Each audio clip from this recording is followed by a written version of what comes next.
अस्सलामु अलैकुम रहमतुल्लाहि व बरकातुहू।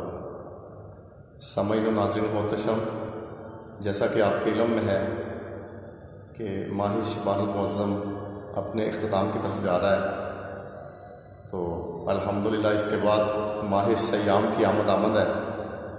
तो खुदावंद मुताल का लाख लाख शुक्र है कि उसने इस बाबरकत महीने को एक दफ़ा फिर हमारी ज़िंदगी में, हमारे मुक़द्दर में रखा। तो माह सयाम की आमद के लिए एक रुबाई लिखी है।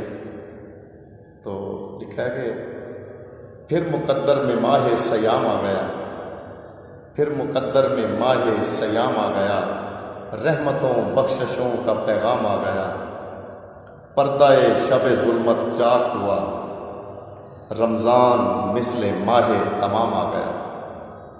सामईन व नाज़रीन मोहतरम, तो खुदावंद मुताल अब सब को अपने हिसारे रहम फजल में रखे और इस बाबरकत महीने यानी कि माह सयाम की फ़ैज़ व बरक़ात समेटने की हमें तौफ़ीक़ बख्शे। तो अपना ख्याल रखिएगा, दुआओं में याद रखिएगा और अज़हार मोहब्बत के तौर पे चैनल को सब्सक्राइब कीजिएगा। तो वस्सलामु अलैकुम व रहमतुल्लाहि व बरकातुहू।